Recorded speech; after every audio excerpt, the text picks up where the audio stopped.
شريط الدكتور سعيد.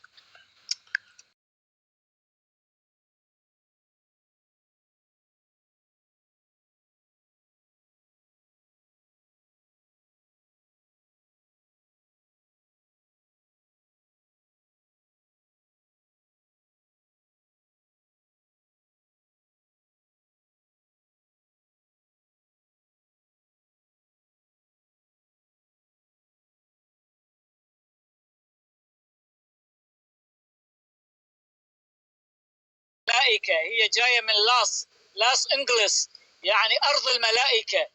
يقول لك شلون أرض الملائكة تشبه الحريق؟ وين الملائكة يا الله؟ انجلس لا انجلس هو ابن الحسين عليه السلام.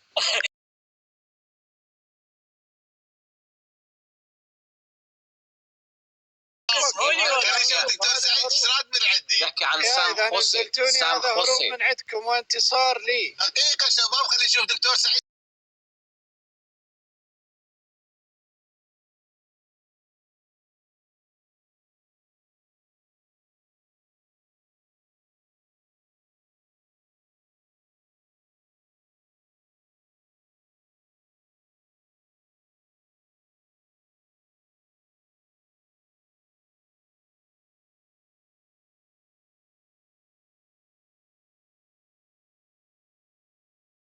والحرائق في أمريكا. لوس أنجلوس مشكلتها في منطقة اسمها سان خوسي القديس حسين. وانجلس ابن سان حسين. نعم هذا صحيح. في لوس أنجلوس آخر 4 أيام ولا واحد حكى يا حسين، ولا واحد. اكتشفوا يعني لوس أنجلوس فيها هوليوود ومكان الفساد. نعم. بالضبط. هذا You have any polystyrene 40? يعني إذا كيم كارديشيان هناك 24 ساعة تتمشى بشوارع لوس أنجلوس، وهذا مؤخرتها اللي مليانة سيليكون وأفسدت الشباب هذه كيم كارديشيان وغيرها. نعم لذلك الله ضربها بالحريق. بس هي المشكلة راح نعطيكم سالفة تضحك. ومسح طيزها وماعت السيليكونات. سان فرانسيسكو فيها أحياء ما يتواجد فيها غير بس المسيحيين. هناك الله ما يحرقهم، راح حرق أرض الملائكة.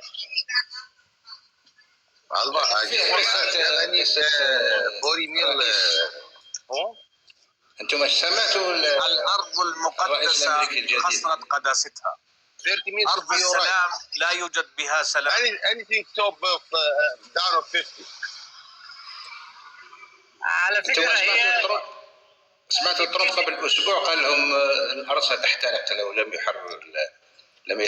يتحرر الهوستج. قالوا الأرض ستحترق.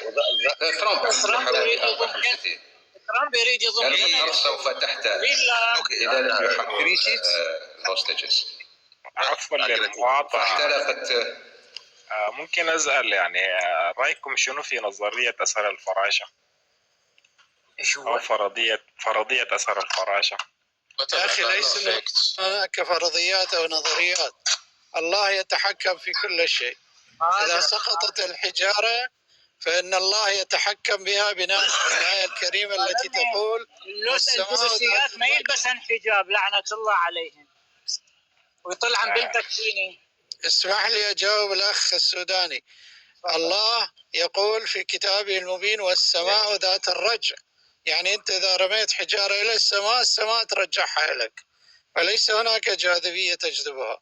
الله يتحكم في كل شيء، فليس هناك فراشة ولا حية. هل وأين هو الله؟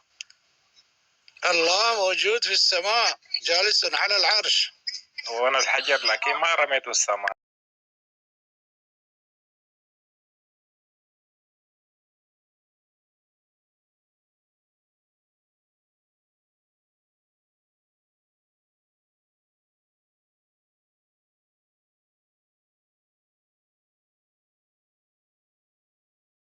دفى فيها لأن جو بارد له. يعني ليش يعني شوي إضافة أستاذ حريب. أستاذ تموزي أيد حبيبي شلونك أنور عزيز السومري؟ عمري تسلم لي حبيبي. يعني اللي أتذكره من هاي النظرية اللي سأل عليها الأخ الياس، أنه أعتقد هي بالنهاية نظرية رمزية، أنه الأحداث الصغيرة ممكن أن تؤثر على خط أفقي. أتوقع هيك شيء أتذكره، يعني أنه بأحداث كبيرة. أعتقد أستاذ الياس هو يعني ما أقدر أنا فيزيائيا بصراحة ما أقدر أشرحها، ولكن فلسفيا ممكن أنه رمزية هذه يعني نعم، القصة هي أنه نظرية فرانس شو اسمه هذا الأصول اليابانية. فرانس بيكنباور ما أدري ديكنباور ما أدري طحين. فهو هذا ما مطلع على الإسلام، لو مطلع على الإسلام كان عرف أنه هاي النظرية ما لها وجود. بس هي بتبقى نظرية، يعني بشوف خارج الصندوق. أنا كل شيء خارج الصندوق يعجبني، حتى إذا ما عليه إثباتات، هسه مو بالضرورة يعني بيكون واقعي، ولكن اوكي اكو شيء خارج. حلو. الله خارج الصندوق، اذا ممتاز. لا هاي استاذ انور، لا ما اقبل. اتراجع عن كلمتي. لا اسحب. الله مو خارج الصندوق. لا الله اكبر مو خارج. بالفعل خارج الصندوق. لا خلاص بعد كل نظريه خارج الصندوق هي الصحيحه. اسحبها واعتذر.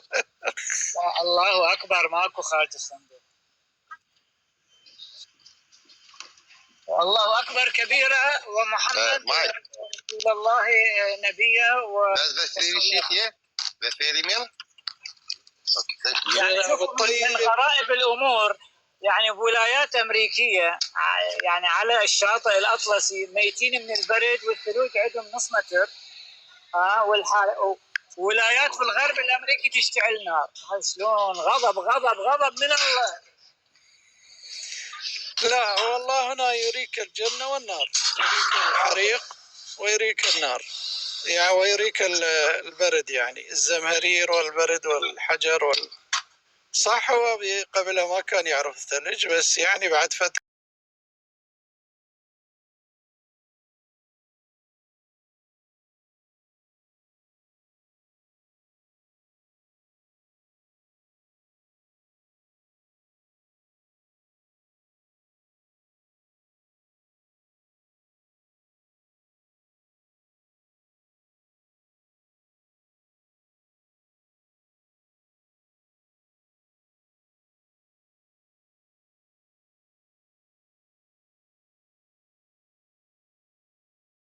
بنظرية الفراشة.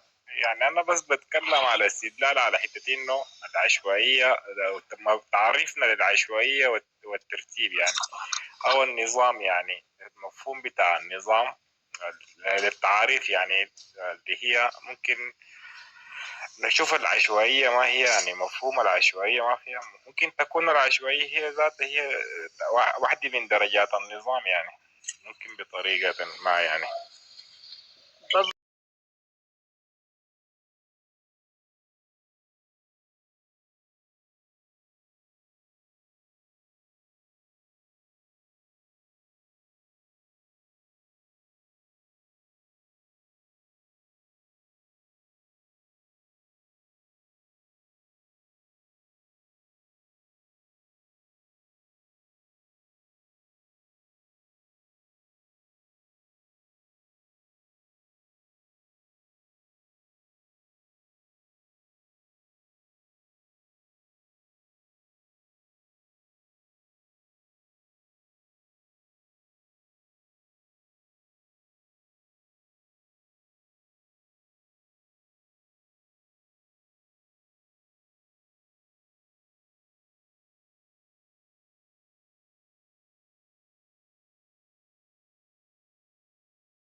الياس. السلام عليكم الياس.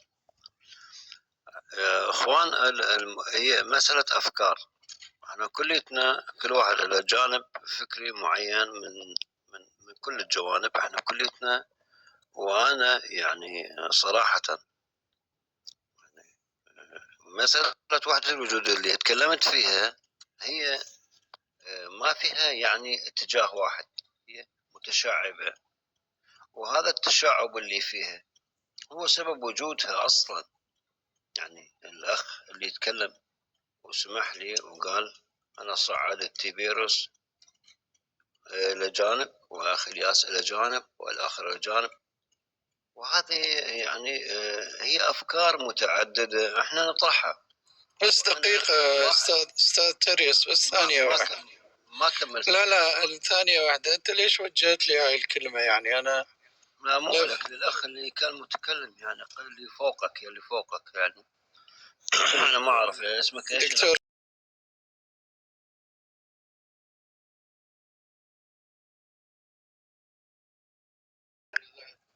والله بالعكس أنا كنت أحكي أيضا بصالح الإسلام يعني، فأنت ما أعرف. لا ما في مشكلة. ما يعني بغض النظر عن أي مش شايف هذا هاي شخصنة. لا بغض النظر عند النظر شباب عذرني شباب، بس برخصتكم عندي بس شغله واحده اريد اقولها. يعني لازم احنا اي شيء نحكيه نخلي الاله بالنص او الخالق او هاي وريفر. اي هو هذا اللي اقوله اني انا احاول ان اصل القضيه. بعد ذلك نخلي لها مسمى، هو اله او غير اله. يا اخي صديقتي، انا بالنسبه لي ما اعتقد وجود هذا الشيء، فاصلا ما اجيب البالي. لا انا ما تكلمت، وانا اصلا ما تكلمت في مساله الاله، اصلا ما جبت طاري اله اصلا. اتكلم في وحده وجود. اتمنى تقول لي، اتمنى بس تقول لي اسف. دقيقه ممكن اوضح الفكره وبعد دقيقه. لا استاذ تيبر، بس دقيقة الله يخليك، أنا ما راح أتناقش معاك، بس إنه كان الخلاف مو ترى على وحدة الوجود وسبينوزا هاي يؤمن بها طبيعي جدا، بس كان إنه على كلمتك أستاذ تيبيريوس الأخيرة اللي قلت واللي ما يؤمن بها واللي ما يجحد بها هو إذا غبي. يعني أنت حضرتك يعني ما أعرف يعني ما تتصور بها تجاوز هاي. طيب وضح لي اياها، وانا اكون اذا انا اخطات اعتذر منها، بس وضح لي اياها. لا انا مو عزيزي، انا ما ناقش الفكره، اقول انت حضرت بس عادي. لا هسه مو هذا النقاش عزيزي. انا ما ادعي النقاش، انا اقول انت حضرتك وصلت النقطة انه قلت اللي ما يؤمن بنظرية وحدة الوجود فهو جاحد وغبي. هذا شنو يعني؟ ليش؟ تفضل. انا قلت هذا الكلام. طيب ممكن اوضح؟ ممكن تسمح لي اوضح؟ اكيد تفضل.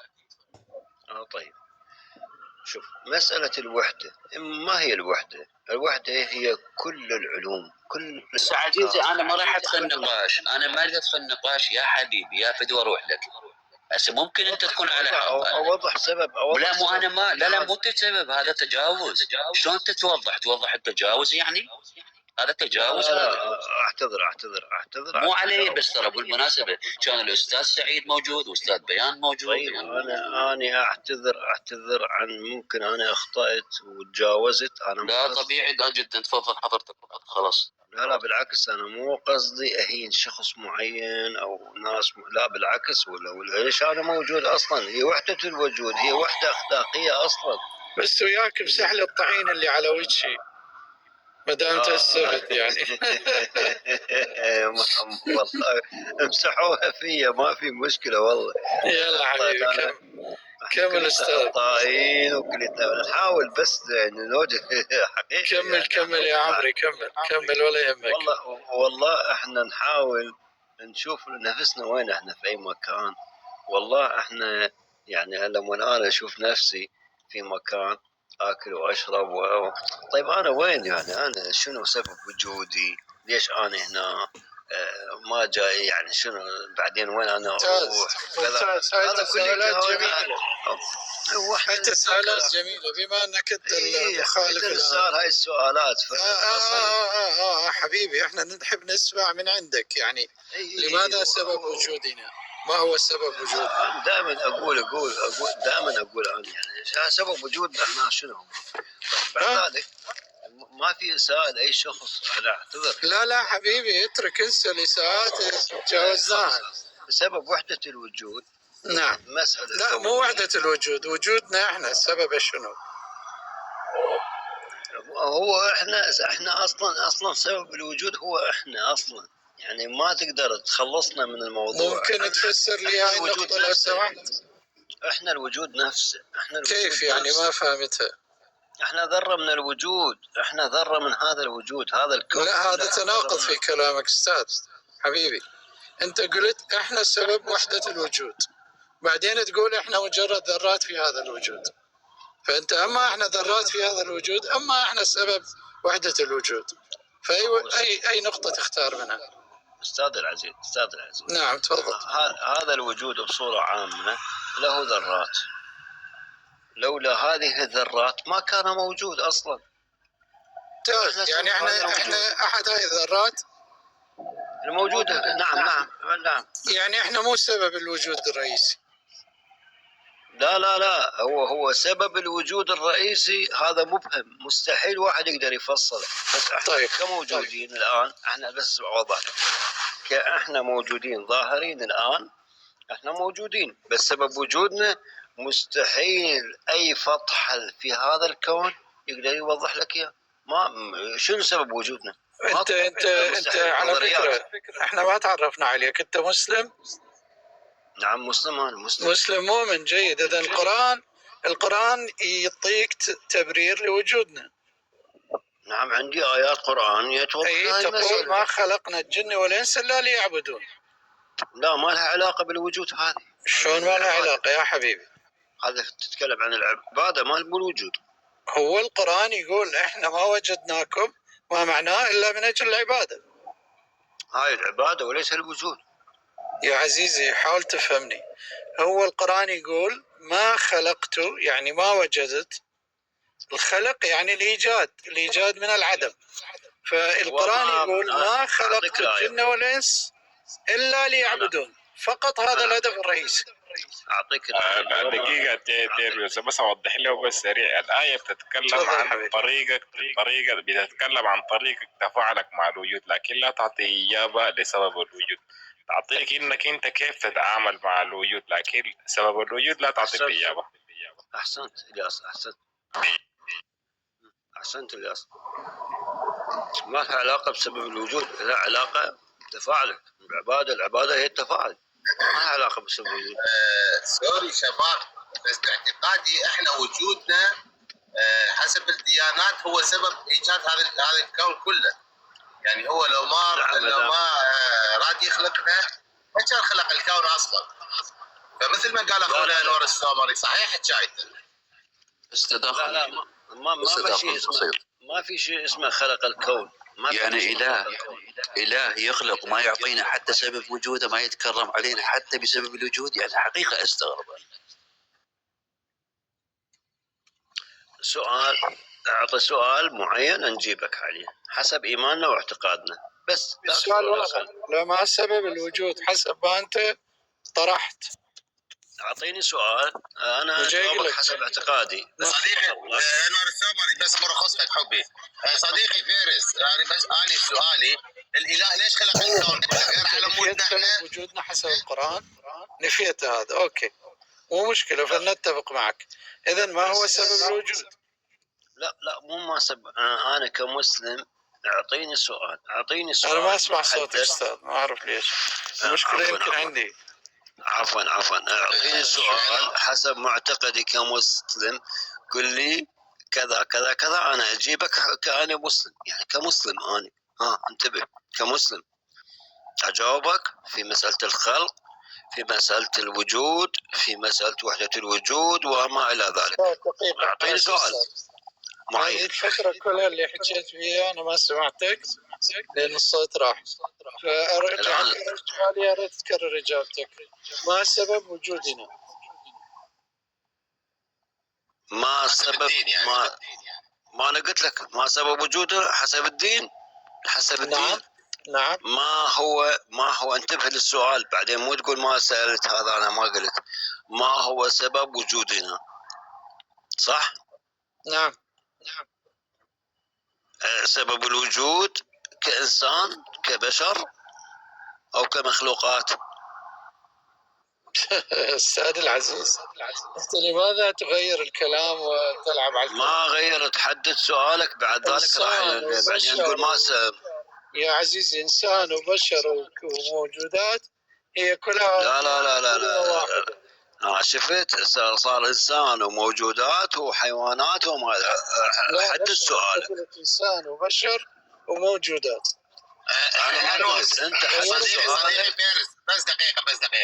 بس دقيقة أخوي. هو مو خلق السماوات والأرض على مودنا احنا، وخلق الحيوانات على مودنا احنا، وخلق كل شيء على مودنا احنا. هذا بالدين هيك مكتوب. استاذ ما لك علاقه بالدين. اسالني انا كرجل قرآن، انا كرجل قرآني مسلم، اسالني عن القرآن.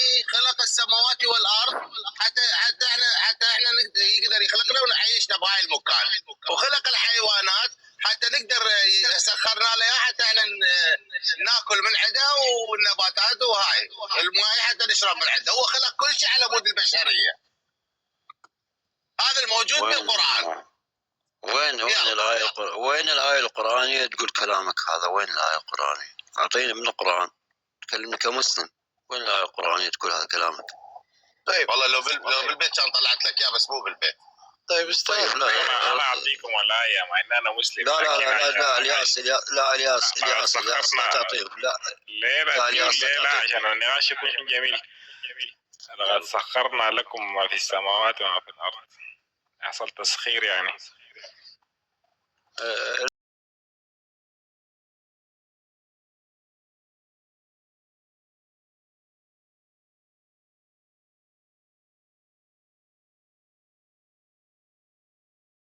تلف وتدور لا اكثر ولا اقل. انا ما لفيت، انا اريد سؤال واضح.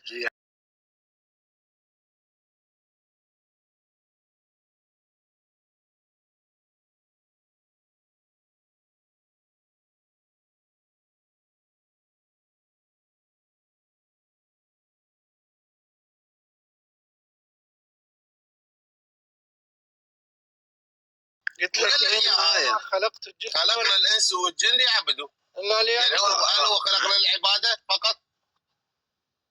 وما خلقت الجن والانس الا ليعبدون. ما معنى كلمه يعبدون؟ جميل، حلو، سؤال جميل. ما معنى كلمه يعبدون عندك انت؟ فسرها. انا اوضحها عندي. انا ما لك علاقه بي، انت ما لك علاقه بي. انا اشوفك انت مستشكل علي. ما معنى يعبدون؟ العباده ما معنى يعبدون؟ العباده هي التسليم لله وإطاعة الله وتطبيق أوامره والإيمان به والإيمان باليوم الآخر والإيمان بالقدر. منين هذا دليلك على هذا الكلام؟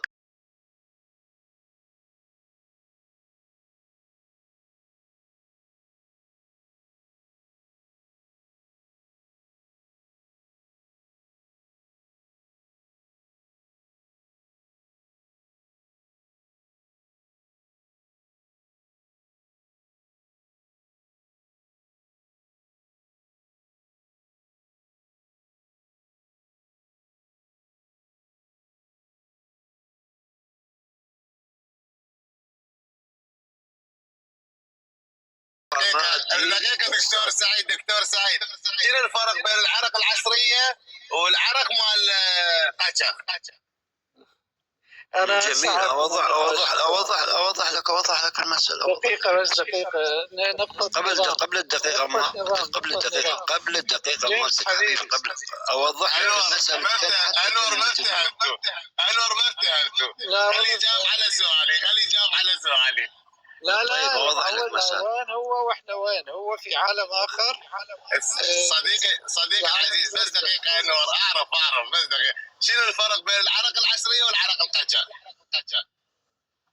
لا انت هنا قاعد تستهزئ مدى استهزئ براس اولادي مدى استهزئ. لا براس اولادك قاعد تستهزئ. العصري انا عراقي واعرف تتكلم عن ايش انت. العرق العصريه والعرق القاشق شنو الفرق بينهم؟ نعم والبحشيقه وما ذلك. انتبه لنفسك شويه. انتبه لنفسك. اذا تتكلم في القران مقدس عندنا كمسلمين. اذا تحاول تدنس القداس اللي عندنا. لا صديقي ما دادنس صدق ما دادنس. مدى انت من الكرخ. انت من الكرخ مبين عليك من لغتك. انت من منطقه الكرخ. لا من الرصافه حبيبي. لا الكرخ ما يقولوا مدى. الكرخ ما يقولوا مدى. العفو حبيبي انا اسمعني انت كرخي. اصبر لو مالتك عفو. بلشت انت كرخي وانت رصافي ما خلصنا من عندك. نعم خلاص وضحت المساله يا اخي الياس حبيبي الياس. اطلع من البث لان الجماعه هنا مسألتهم تعبانه. يلا مع السلامه. الشخص اللي حبيبي ايش قلنا؟ لا دقيقة ايش قلنا يا انور انا صديقي انا ام بيربس. اسمعوني شباب بس دقيقه. لا بس دقيقه شباب. انا ام بيربس سالت هذا السؤال. تعرفون ليش سالت هذا السؤال؟ يعني هو يريد يهرب. هو ما يريد يناقش بالدين. ليش ما افتهمت؟ اول مره اسمع واحد يختلف عند الماء عن الماء. لا حقك جيمس. صحيح يعني هو صديقي هو ما يريد يناقش بالدين. لانه اذا يناقش بالدين بس اسمعوني. لانه اذا يناقش بالدين راح يطلع كل شيء مفهوم بعد ما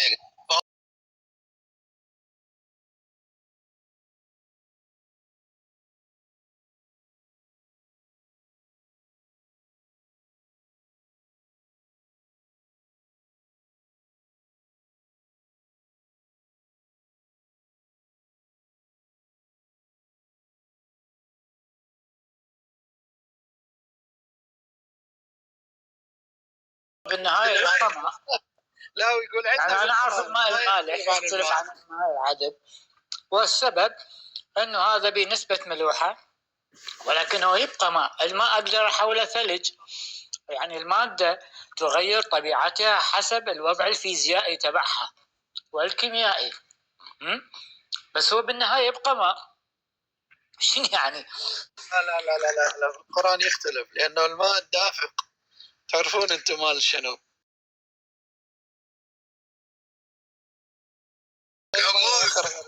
شباب الشباب صاروا ساعه يسالون يريدون من عنده جواب. انا جيت سالته فضيته. صح لو مو صح صديقي؟ والله خلينا نطقطق وياه شويه تسلى بيه. لا كان انور ترى مستلمه. يعني انور كل ساعه يسال. تموز صدق ما راح يجاوب. ايش قد ما راح تساله وايش قد ما راح يضل يلف ويدور. يتعب يرفع الضغط. يا اخي خليه الياس يناقش. الياس احسن من عنده فكره وعنده ترتيب بالمعلومه. والله للاسف يعني على فكره هي وحده الوجود هاي مطروحه عند الصوفيه. اي كيف حبيبي اقول لك صعد لي اي كيف دول. وحده الوجود صراحه افلاطون انه كل ما موجود يعني الله والطبيعه والهاي كلها واحده. يعني هو الله موجود لكن على شكل يعني هم مثلا الصوفيه يقول لك الله موجود بس هو على شكل هواء وعلى شكل ماء وعلى شكل جبل. والله موجود وفينا موجود. انا مره سالت مسيحيين يعني يقول فنفخ فيه من روحه. يعني الله نفخ مثلا الروح في آدم. طيب إذا طلع الإنسان سيء الأخلاق شرير يعني هل أخذ هذه يعني روح شريرة وسيء هل هذا أخذ الشر والحقارة من الإله لأنه هو النفخ الروح فيه؟ قال لي لا. قلت له العش كيف هذا؟ فنفخ فيه من روحه. يعني آدم من عصا مثلا أو الشيطان كل شيء الله نافخ فيه الحياة. يعني هو يأخذ من طبيعة الله. إذا الله شرير أخذ من الشر تبعه. الله طيب يعني هم هيك يفسرون. ما أستاذي أنا عندي لك ترقيع على الله عندما نفخ الروح في آدم نفخها مع الأسف من مكان نجس مو من الخشم. ونفخ مريم همينة لزم العضو ونفخ به فصعدت النجاسة ويا الروح. هو دائما ينفخ بالاماكن بس النجسه. شباب اعزائي، يعني ترى ويانا استاذ بيان يعني قراني، فعلى كيفكم شويه. القرآن يقول فنفخ فيه.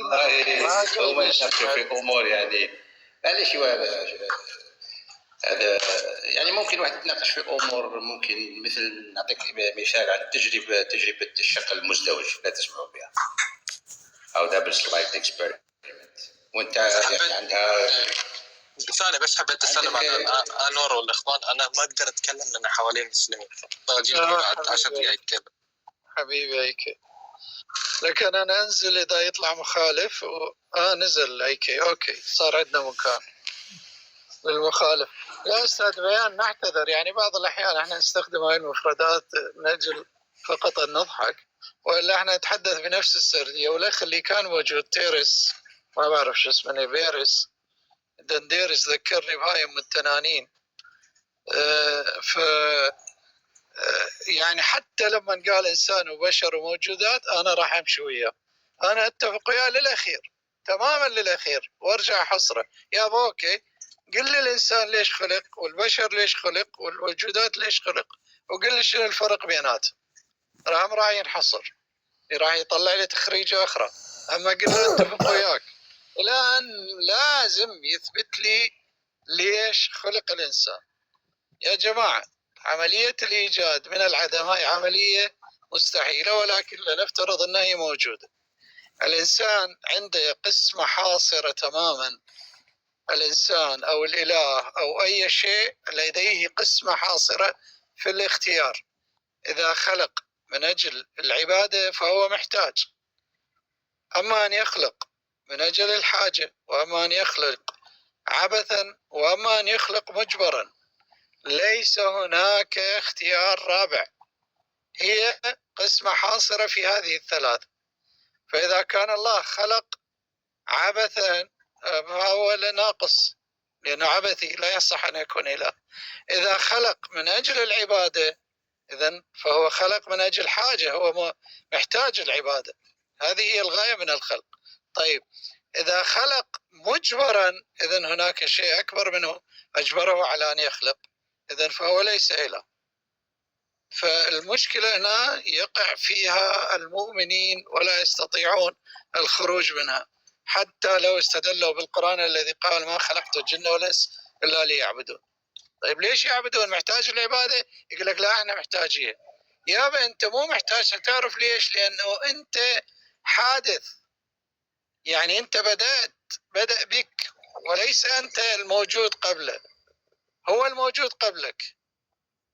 فما أنت إذا موجود قبله نعم فأنت ممكن تكون أنت بحاجة إلى العبادة، ولكن هو موجود قبلك فهو المحتاج للعبادة. على كل سوري أنا احتكرت المايك، تفضلوا حبايب. راحتك صديقي، في قضية الخلق، هي شوف حتى في الخلق الله سبحانه وتعالى هو عنده إمكانية الخلق، وهو لما عمل عملية الخلق سمى روحه رحمن. فالرحمن علم القرآن، خلق الإنسان علمه البيان. فأنا على حسب تفكيري أن الخالق لازم تكون عنده الرحمة، فهو من رحمته أنه خلق كل ما هو موجود، لأن عنده قابلية الخلق، عنده قابلية أنه يخلق. السبب الأول أستاذ بيان، الغاية من الخلق، الغاية من الخلق. أستاذ بيان هي شوف أنا معك، أنا اسمع لك يا أخي. هي لو تشوف السؤال هذا لما تطرحه، أنت الآن مخلوق، أنت الآن موجود على في هذا الكون وتفكر.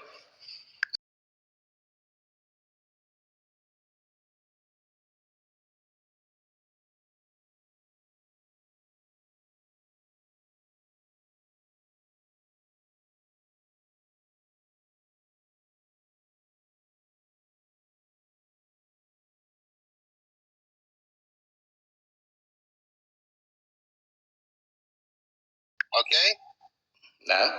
هاي الدميه اذا صنعتها اني لازم يكون لها سبب الصناعه. ليش صنعتها؟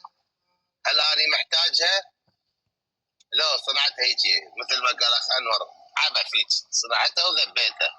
قول ريبوت. او اكو واحد او اجى واحد جبرني على صناعه هاي الدميه. لا هو الوجود يعني كخالق، الخالق هذا عنده امكانيه الخلق. فهي ثاني عندي امكانيه الصنع. استاذ يا ثاني عندي امكانيه الصنع. انا عندي امكانيه الصنع. صنع دميه مثلا. انا عندي امكانيه الصنع، بس انا ما راح اصنعها اذا انا ما محتاجها، او اذا مو واحد جبرني، او هيجي مثلا عبثيه صنعتها وذبيتها. عزيزي جيمس بس دقيقه، يمكن لانه فقط قادر. هسه خلينا انا اكون محامي. نعم بارك الله فيك. يمكن لانه قادر خلاص. نعم. وبعدين لما خلقك اعطاك لعبه الخلق، انك موجود، عندك لعبه الوجود وانك لعبه التفكير. لان في قضيه هذا انك موجود وتفكر، والتفكير تاعك وحده يديك الى ان الكون هذا ونفسك، يعني كيف انك انت موجود اصلا. من الذي اوجدك بدون ان تنظر الى السماوات والارض، في نفسك انت فقط. استاذ بيان، تفضل استاذ صديقي. انا بالنسبه لي من الذي اوجدني؟ او انت هذا السؤال المفروض لا تساله، لانه اللي اوجدني ابوي وامي. ومن اوجد ابوك وامك؟ وانت راح وابوهم امهم. هل ما نوصل؟ ما اعرف وين تريد توصل مثلا يعني. اريد اوصل يعني لازم تكون في نهايه. لازم تكون في نهايه. مستحيل. ليش لازم؟ النهايه دقيقه يا صديقي. ما يخالف بينهم. اكو نهايه راح اقول لك ما اعرف. معليش انت حر. اذا راح اوصل مرحله راح اوصل مرحله اقول ما اعرف. اذا الاله موجود. اذا تخرص وبعد الاله موجود. لا معليش اذا تخرص وبعد لا تتكلم. لا شباب بس دقيقه. اذا الاله موجود راح اقول لك منو اوجد الاله. اذا تخلص وبعد لا تتكلم. ايوه سؤال جميل واعطيك الجواب. صديقي فارس، انت من تريد تتهرب من السؤال تهرب بلا والله ما اتهرب، اقسم بالله ما اتهرب. بس انت انتهى دورك. الشباب هنا سالوا لك السؤال بكل طريقه. اذا انت تعرف قل لي. يلا تفضل. يلا انت انتهى دورك، لا انت ما عندك نهايه خلاص. انت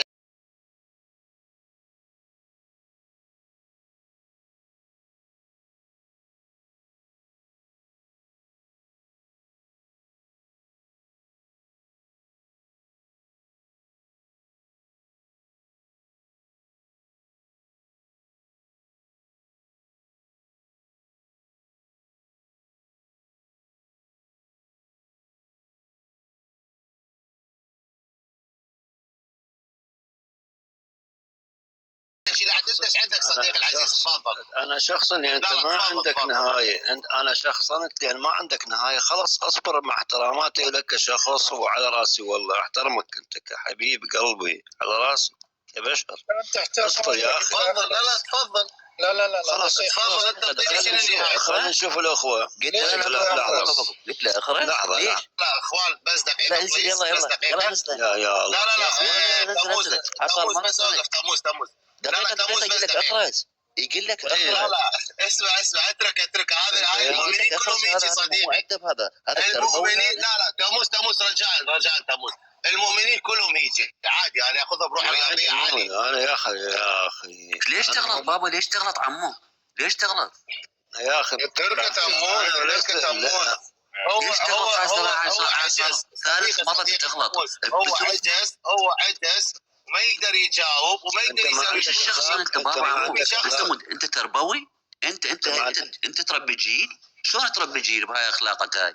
كل ما يختلف معك واحد احسنت. شلون تربي جيل بهاي اخلاقك؟ صح. انت اخلاقك زفت اصلا. الو يا تموز يا اخي. تموز كل ما يختلف معه واحد يروح يسبه. انت تخرس وتنزل الصحافه اصلا.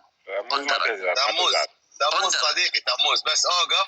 خلي اشوف هو ايش عنده. ما طول اني اخرس لانه ما عندي نهايه، انا ما عندي نهايه اكيد.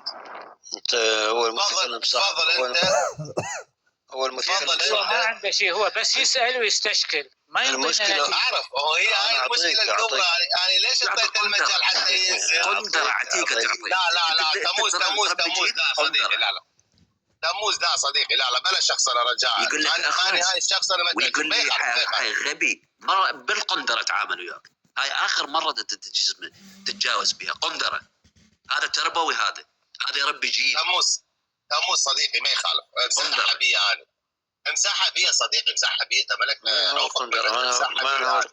من هو قندره؟ انت من هو؟ وتعليمك وادوس على حذائي، ادوس بيه على هذا نظريه الوجود مالتك بالقندره. انت وائمتك ال 12 كلهم بالقندره. ما في مشكله، ما في مشكله.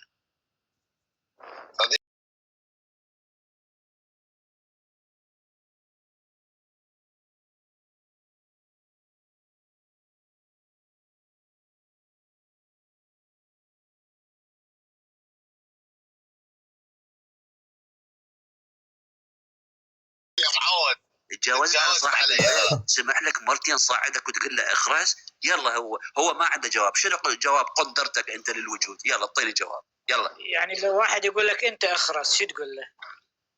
يعني قلت له اخرس يعني سوريوس اخرس يا قندره. تمام. واحد يقول لك اخرس يعني اخرس وقندره نفس الشيء عندك؟ لا انا مثلا انا بس الحوار قلت لك اخرس. انا ماشي ما في مشكله. يعني انا بالنسبه لي راح اتحمل الاساءه، ما في مشكله. قول لي اخرس، قندره، حمار، حيوان، قندره، يعني عادي. متفضل حضرته يقبل الاساءه على طبيعتك. اعتذر يلا اعتذر صاحب البيت. عادي شباب وقندرت على راسي. لا ليش توصل الحوار؟ ليش توصل الحوار؟ تموز دقيقه. طيب انت ما سالت نفسك. لا لحظه حبيبي صاحب البث، انت ما سالت نفسك ليش اني قاعد اتحمل هاي الاهانه؟ ما سالت نفسك لحظه واحده. انت جاي تهين العالم، انت ما جيت تنتبه لنفسك. والله ما قلت قندره ولا قلت كذا ولا قلت كذا. قلت له اخرس وقلت اغبياء. عندنا تناقشنا. اخرس يعني اسكت. اخرس يعني اسكت. اخرس لعد انت اخرس هسه، خلي الاخرين يتكلمون. قول اخرس ما يلا اخرس. لا قبل لا ترجع. تموز بليز وقفوا بليز. الكل ميوت تيرس ميوت بليز. اخوي الياس ده يحكي صحيح. خلينا نرجع لنقاشنا والموضوعنا واتركوا الشخص انا على صفحه. اخوي تموز انا قلت لك انا بالنسبه لي ابد ما ازعل. ايش قد ما يتطاولون ايش قد ما هاي انا قلت لك النظر يعني انا شلون اشوف الموضوع. شوف ايش قد جميل لما اقول لك اخرس واقول لك انت شب. شوف ايش قد فرق. اخوي العزيز تعلمنا الالفاظ ومعانيها. انت شاب وكل خرا. انت شاب تتحملها واقول لك انت شاب وكل خرا. تعلمنا الالفاظ يعني. اي نعم اعلمك الادب اصلا. انت شاب وكل خرا. يلا تعلمنا الالفاظ. نعم انت شاب وكل خرا يا حيوان يا قندره يا حتى خراك على راسك وعلى راسك. تموز كافي. خلينا نحترم الاخ بيان والاخ الياس. يعني انا سبيته شتمته قلت له نشبك الخرا. لا ملك اترك ارجع للنقاش مع بيان يا اخي. كان سؤال جميل مع بيان يا استاذ بيان. هاي كان في سؤال جميل نسيناه بالتدخلات ما فيها فايده. هي المشكله يعني يا اخوان. عدوا انتوا شويه. تفضل استاذ بيان. نعم هو سأل أظن على من الذي خلق الله أو الخالق. من الذي خلق الخالق؟ نعم هذا هو السؤال.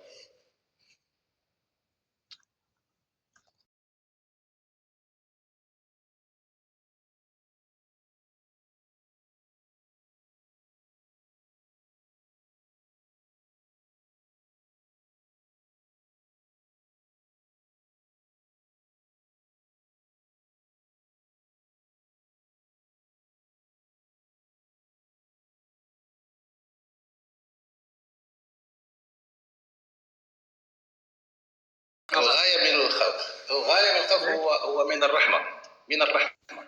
لأن الرحمن هو شنو معناته الرحمة؟ الرحمة هو أنك تعطي يعني الوجود والتمتع بهذا الوجود. أنت يعني كموجود الآن في هذا الرحمة يعني الوجود؟ لا هي من نعمة الخلق، هي أن يعطيك نعمة الوجود، لأن الوجود نعمة، أنك فرحان أنت بوجودك. أنت كموجود الآن في هذا الكون، هل أنت تعيش أو فرحان أو أنت يعني كيف وضعيتك النفسية؟ إذا كل شيء، شوف حبيب حبيب يعني أنت حبيبي، شوف عين حبيب. لما تقول الغاية معناته وراها هدف، كل شيء هدف وراها فشي منتظم، يعني منتظم منظم، مش عشوائي أو مثلا لا يمتاز بالانتظام. يعني مثلا أنا شنو الغاية من بناء بيت؟ يعني عندي هدف إنه أسكن به ويحميني من طيب. فلما أقول لك شنو الغاية أنت تقول لي الرحمة هي الهدف. أنا ما شنو الغاية من لا اسمح لي فسر لك يعني ما أريد أن أقول أن أنت يعطيك نعمة الوجود، يعني الذي يعطيك نعمة الوجود وأنك تستمتع بهذا الوجود تاعك هو الرحمن، هو الكائن الذي خلقك عنده رحمة، يعطيك نعمة الوجود، لأنه قادر ما يخلقكش أصلا، كان عنده هذا الإمكانية. هو من علي بنعمة الوجود. أنا قلت له أخلقني، قلت له أخلق لي الكون، أشغل الشمس. هو أخذ رأيي على مود هو يقول أنا أنعمت عليك وأنا سويتك وتعبت عليك. هو أخذ رأيي على مود يقول لي هذا الشيء. هذا سؤال جميل. نعم سؤال جميل. أخذ رأيك أو أنت مثلا أنت الآن تتمنى أنك لم تكن موجود؟ يعني شوف هذا أسلوب من عيوب البشر العربي. مثلا يقول الابن شوف أنا خلفتك. هذا لست عربي على فكرة، هذا لست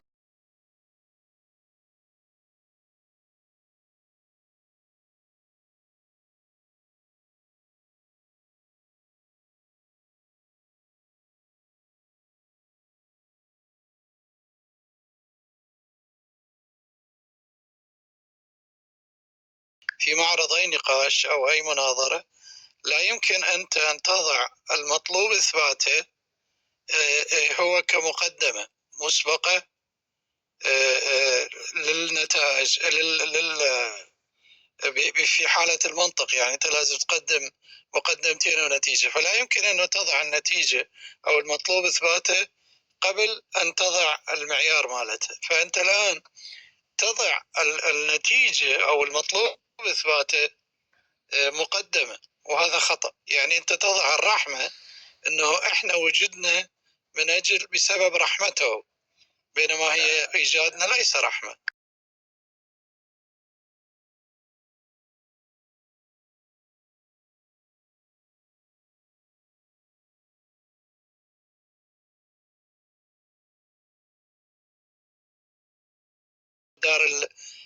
دار يعني هي سجن المؤمن وجنة الكافر وهكذا. وإنك كادح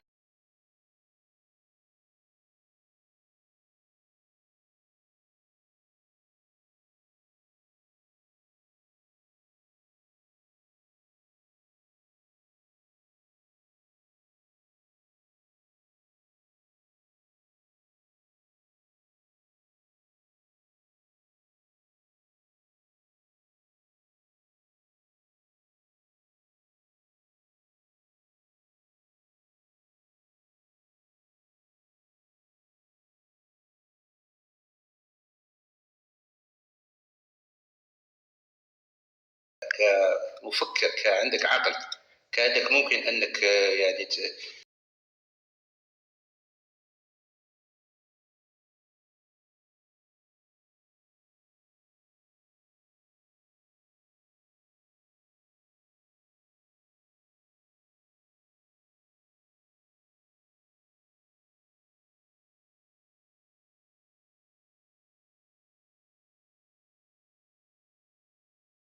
سوري بيان استاذ بيان.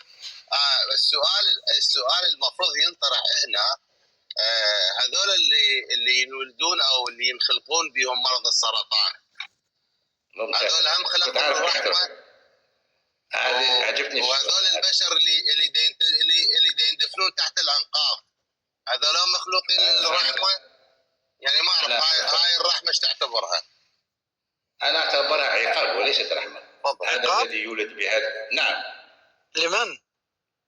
لان فيه تناسخ، فيه قضيه تناسخ، لان فيه تفكيرات في قضيه ما هي الجنه والنار والعقاب والدين. ما هو الدين؟ الدين هو انك بما انك قد خلقك واعطاك نعمه الوجود، في اول الامر لم تكن فيك هذه التشوهات ولا الامراض ولا اي عقاب. في بدايه الخلق كان الانسان او المخلوق كان في احسن حال.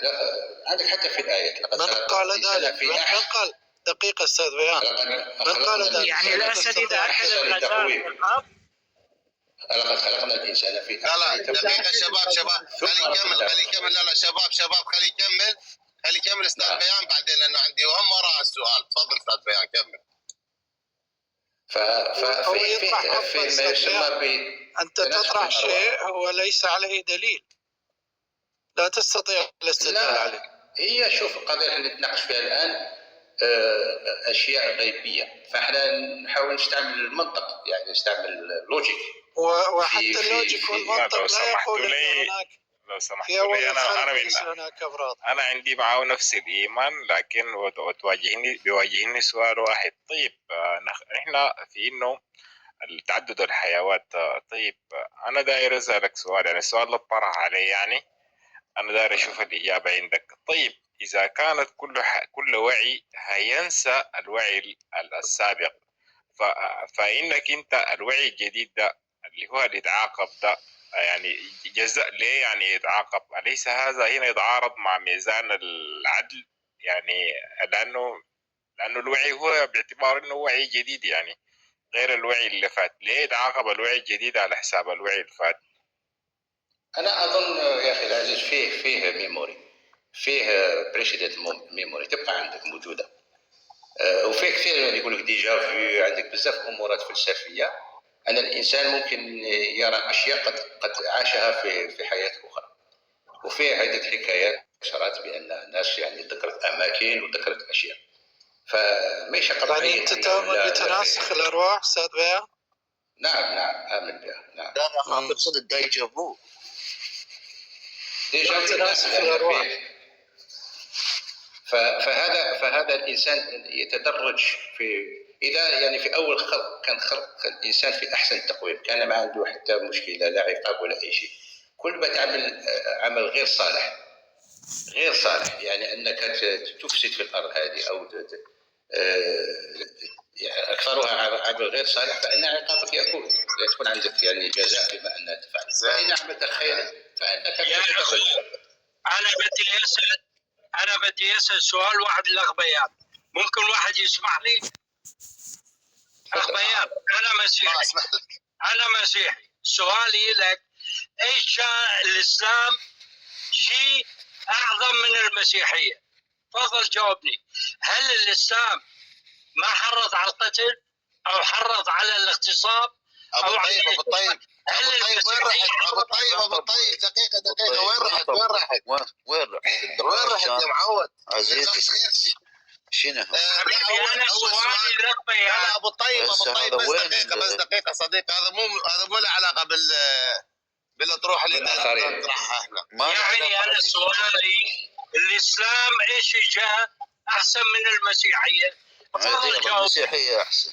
وانا حسبي يا اخي العزيز كلها شيء واحد، ولكن الديانات هذه صنع انساني، فكلها دين واحد. يا اخي انا هذا سؤالي، انت تقول كلها ديانه واحده. انا بدي اسالك سؤال، هل الرسول محمد جاء بشيء غير ما موجود بالانجيل كله؟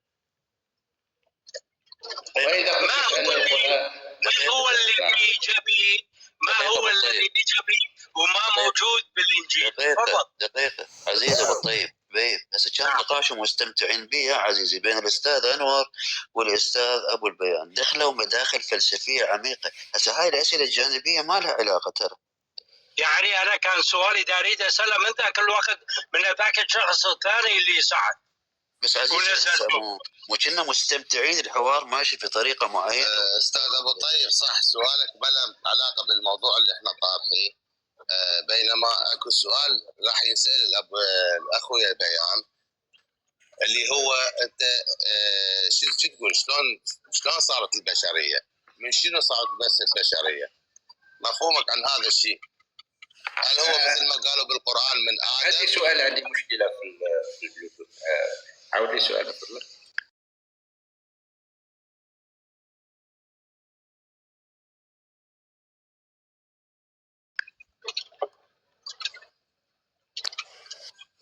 عاود لي سؤال من فضلك. لا انا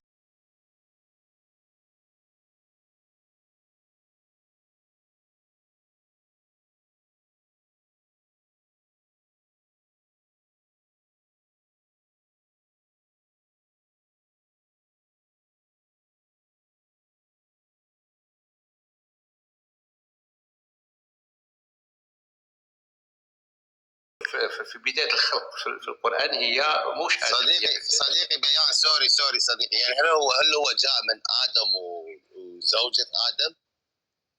خليني نكمل لك وتفهمني ان شاء الله. اعطيني دقيقه فهم. تفضل. شكرا. فبدايه الخلق كانت من البشر، فسواه. فبدايه الخلق كانت عباره عن بشر. فبدايه الخلق كانت يقول بدانا خلق الانسان من صلصال، من الطين، وبعد اصبح بشرا ثم سويناه. فالبشره هي يعني شفت تعريف الحياه علميا ان اي شيء، يعني اي شيء حي له بشره.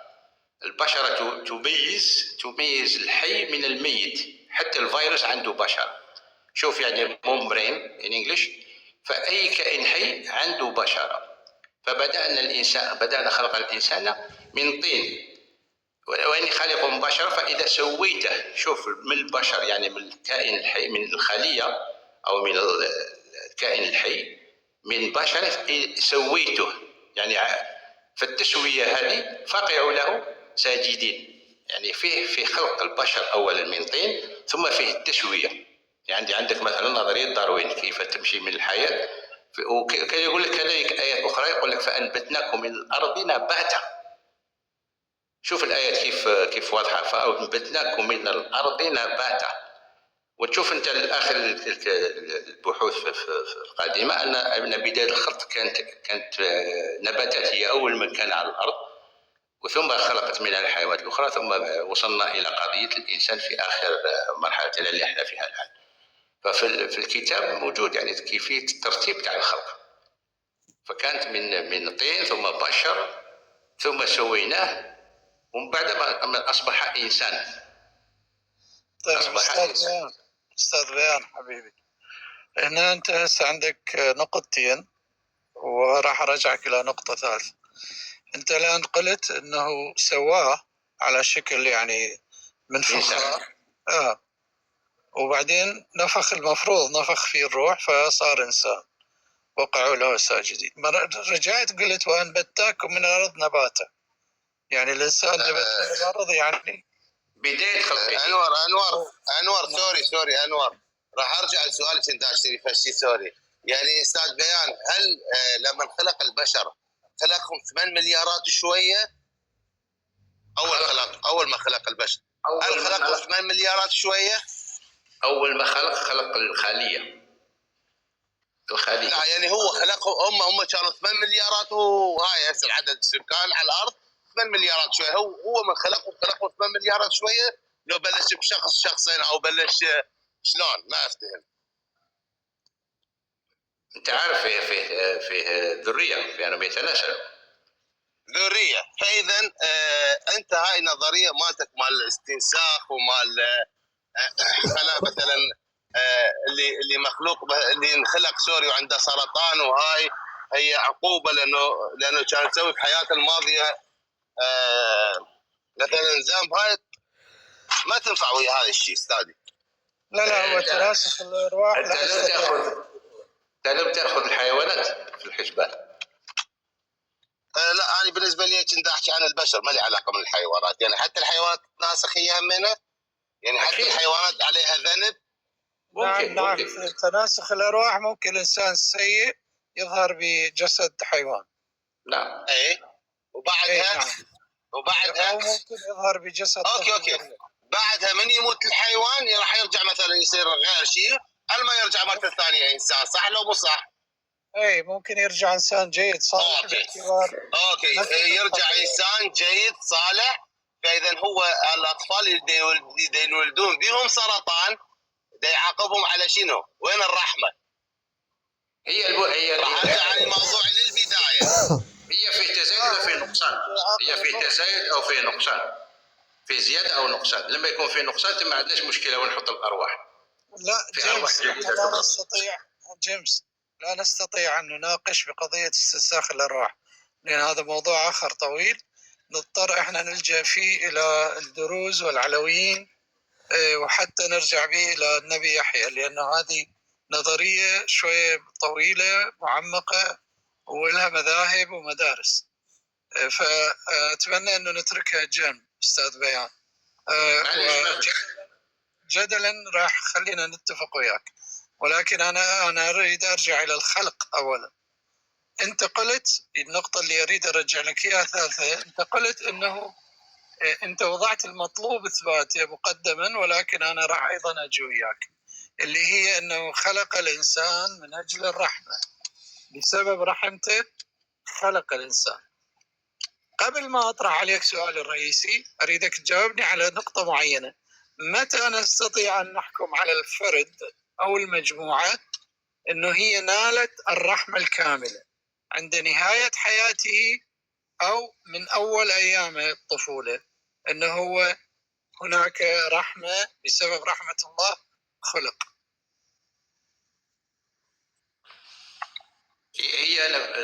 هي الخلق هو من الرحمن، وليس الخلق هو الذي تكون فيه الرحمه. لا انت تقول خلق بسبب رحمه الله، الله رحم البشر فخلقهم. بارك الله فيك، اعطاهم نعمه. نعم انا فاهمك. نعم. متى سنحكم على انها الخلق هذا فعلا رحمه بالنسبه للفرد او المجتمع في بدايه طفولته او في نهايه حياه الفرد؟ متى نستطيع ان نعرف ان هذا الخلق هو رحمه؟ هو بدايه الخلق رحمه، من البدايه هو رحمه، يعني مجرد اجى طفل هو رحمه. نعم، حتى لو كان يحمل امراض وتشوهات خلقيه وما الى ذلك. هذه عقابات. يعني هو رحمه للبشر ولا لكل الكائنات؟ هي ما تسمي البشر، هذا اول بدايه خلق. يعني كل الكائنات تسمى بشر. ممتاز. بالنسبه لله وليس بالنسبه للبشر، هو اراد ان يبين رحمته للبشر، صحيح؟ يبين رحمته للبشر. اوكي ممتاز. ليش؟ لماذا يريد ان يبين الرحمه؟ انا عودتك كيفيه ان الرحمن يخلق. الرحمن هو الذي يخلق لان عنده الرحمه وعنده قادريه الخلق. لا احنا ما ولو لو لم يكن رحيما لما خلق. لا استاذي، احنا ما زلنا في النزاع اللي هو النزاع من اجل اثبات الله ومن اجل اثبات الخلق. نحن ناتي بنقاط معينه حتى نثبته. فانت النقطه اللي تريد تثبت بها الاله هو تقول انه يخلق وسبب الخلق هو رحمه البشر او رحمه الانسان بشكل عام. فالسؤال هنا، حتى لو اتفقت معك جدلا، لماذا خلق من اجل ان يبين رحمته او يعرف البشر نفس رحمته، ام هناك كائنات اخرى يريدها ان ترى رحمته في هذه المخلوقات؟ لماذا؟ هذا السؤال مهم. لماذا خلق؟ هذا هو السؤال تاعي. نو لماذا خلق الرحمة لهم؟ لماذا خلقهم من أجل أن يبين رحمته. أنت هذا ما قلته. أنا قلت لك من أسمائه الرحمة، لأن أنه عنده قابلية الخلق وعنده قابلية الرحمة. أستاذي من أسمائه وأوصافه لأن كثيرة. أنا جاي أقول لك أنت قلت السبب الرئيسي في خلق الإنسان لأنه رحمهم من ماذا يعني؟ لم يرحمه، هو صفته الرحمن، هو اسمه الرحمن، لأنه بدون نعطيك مثال. مثلا الأم التي تلد ولد أيضا، واسمه العادل، ليس فقط الرحمن، واسمه كذا واسمه كذا، أسماء كثيرة، ولكن أنا نركز على النقطة. هو سمى اسمين، الله والرحمن، أدعو الله أو أدعو الرحمن. نعم. وفي بداية الخلق الرحمن خلق، ثم على العرش استوى. يا سيدي الرحمن هو الذي عمل كل هذه الأشياء. كل المجموعة الموجودة هنا هي تعرف هذا الكلام. أنا سؤالي المهم، المجموعة الموجودة هنا عندك سواء بالبنل أو المشاهدين تحت، أنت قلت أن الرحمة يعني الخلق من أجل أن يبين رحمته. هو خلقنا ليرحمنا، بس أنا ما جاي أسألك يرحمنا من ماذا، لأن المفروض هو رحمنا من شيء سابق كان فينا، يعني كنا احنا في مكان سيء جدا وهو رحمنا أخرجنا من هذا المكان. ولكن أنا ما راح أجادلك بهاي النقطة. أنا سؤالي جدا واضح، لماذا أراد أن يثبت رحمته في خلقنا؟ هو لا يثبت أي شيء، هو لا يحتاج أن يثبت أي شيء، هو يفعل ما يريد. أستاذ البيان، هي هاي النقطة الأساسية. ترى الحاجة، عفوا أستاذ أنور، الحاجة أستاذ أنور يريد يوصلك أنه إذا كانت هناك حاجة إذن هو محتاج. أتوقع هذا الكامل. نعم. أنا عارف، فاهم. محتاج أنه يكون مشكورا، ويحتاج أنه يكون محبوبا. لا يحتاج أن يثبت رحمته، لذلك خلقنا. هو أنا سؤالي لماذا رحمنا؟ يعني لماذا خلقنا؟ لأنه رحمة. أنت قلت هو رحمة، خلقنا هو رحمة من عندي. أنا أعيد لك ما قلت، إن شاء الله حتفهمني إن شاء الله. أنا ما أقول أن هذا الخالق اسمه الرحمن. طيب. اسمه الرحمن، ومن رحمته أنه هو الذي خلقك. سبب خلق أنه خلقك لأنه رحمن، ليس لأنه رحمك، لأنه هو الرحمن. فالرحمن يخلق. إذا كان الخالق غير الرحمن فلا يخلق، لأن ليس له رحمة. نرجع للمربع الأول، إذا كانت الرحمة هي جزء أو واحد من أسباب الخلق. بارك الله فيك. المربع الأول مربع 0 اللي هو لماذا خلقنا. لماذا خلقنا، وهذا هو السؤال اللي ممكن نسأله، لكن لا شيء من أنه رحمة، يعني أعطاك الرحمة أو شيء من هذا، لا، قد أعطاك خلقك، وأنت عندك الآن أنك يا شكور يا غير شكور، لأنك الآن موجود في خلقه، وأنت الآن تشوف، وممكن أنت تشكر النعمة هذه وتكون عندك وتعتبرها كدين. هذا هو التفسير تاع الدين. يا سيدي لماذا أعتبرها نعمة؟ أنت كيف تراها، يعني كيف ترى أنك موجود في هذا الكون وعندك ناس؟ لماذا أعتبرها نعمة؟ لماذا أعتبرها نعمة؟ ما هي السبب؟ ما هو السبب؟ أنا جاي أنا شخصيا يا سيدي. أستاذ أنور، هو عزيزي، أستاذ أنور، هو أعتقد أستاذ البيان يقول مجرد التفضل من الخالق المزعوم بإفاضة الوجود، هو هذا بحد ذاته نعمة. أعرف.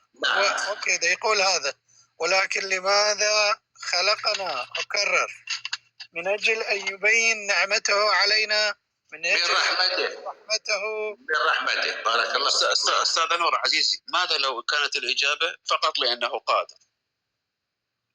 الإجابة إذا كان فقط لأنه قادر إجابة عبثية، لأنه قادر أوكي، أراد أن يبين لنا قادر، وترك كل الكواكب الأخرى فارغة، فقط على الأرض أوجد شيء معين موجود اللي هو الإنسان، استطاع أن يدرك أنه هو الله قادر. أوكي، وإذا قادر. المن يريد أن يثبت أنه قادر. إنه نحن بالنسبة يثبت لنفسه، يريد لنفسه، مو مشكلة يعني. اللي يثبت لنفسه إذن هو عنده نقص.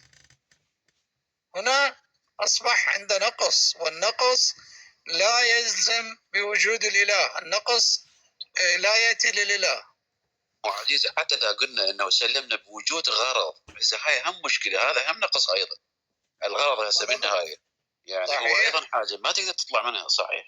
نعم صحيح. وأنا قلت طرحت أن هناك قسمة حاصرة، 3 أسباب لا تستطيع أن تخرج منها، والثلاثة نتائجها تؤدي إلى أنه الله غير موجود. يعني زين عزيز أستاذ، إذا كان إلى خلينا نضيف له وحدة، قادر وعالم.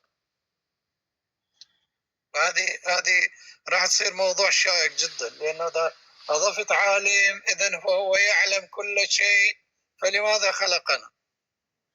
ولماذا يختبرنا؟ ولماذا أرسل الرسل؟ ولماذا طلب العبادة؟ هذا موضوع صار وسعت أنت شوي عندما ضفت له وهو عالم توسع، أصبح راح ندخل في فلسفة. أنا أعتقد أنا هذا أخذته من الربوبيين اللي أعتقد دائما يكررون القدرة والعلم، يعني هذا كافية لهم. أعتقد حتى الإخوان الربوبيين إذا يوافقون إنه هاي يقدون على العلم والقدرة فقط. أستاذ العزيز، مشكلة المؤمن يحفر حفرة، عندما يريد أن يخرج من هذه الحفرة يعتقد أنه إذا حفر أكثر سيخرج، بينما هو إذا حفر أكثر يتعمق أكثر ويقع في الحفرة بشكل أكبر. فالربوبيين إذا أضافوا القدرة. أخي العزيز، أخ نور، حفرة أكبر. تفضل أستاذ. أخ نور، أنت يعني عندك إيمان بالله؟ حسب نظريات الأديان، الله إجا من الأديان، عرفناه من الأديان. أي شخص لا أنا ما سألتك عن الأديان، سألتك أنت يعني هل تؤمن بأن هناك خالق لهذا الكون؟ بما أني أسقط كل الأديان، إذن هي معرفة الإله جاءت عن الأديان، إذن ليس هناك خالق. انتهى الموضوع. حتى الربوبيين عندما يكونون لا دينيين ويقولون أنهم ربوبيين فقط هم مخطئين. ليش؟ لأنه البشرية لم تعرف وجود الإله إلا من خلال الأديان. الأديان ماذا فعلت؟ صورت كائن وهمي، هي التي البشر هم الذي خلقوا الإله تماما وليس العكس. لهذا السبب جاءت الأديان. إذن كل البشرية وبدون استثناء هي عرفت أن عرفت الخالق عن طريق الأديان. فإذا أنت لا ديني لا يمكن أن تؤمن بإله حتى لو كنت تدعي الربوبية. وما رأيك في سبينوزا، إله سبينوزا؟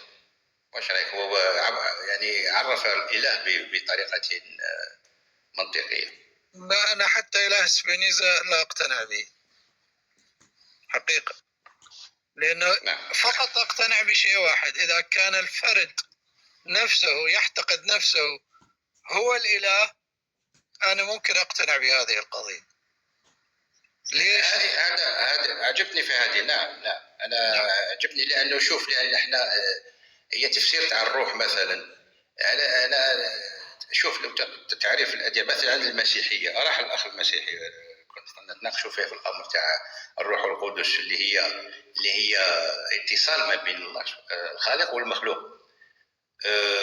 وهذا الاتصال في قضية الروح القدس أنه يعطيك معلومات أنك تتوجه، يعطيك طريق كيف تجده وكيف يعني تتصل به إذا كانت نيتك أن تتصل به. لأن حتى مثل تاع الصوفية الذين ظهروا قبل الإسلام الذين كانوا يبحثون عن الخالق ويبحثون عن رسالة من عنده، فكانوا يعني يتعبدون بالطريقة المنطقية بأن إذا كان فيه خالق أو كيف يكون وكيف يجب علينا أن نتصل به. فكانت هذه بدون أن يكون أي دين.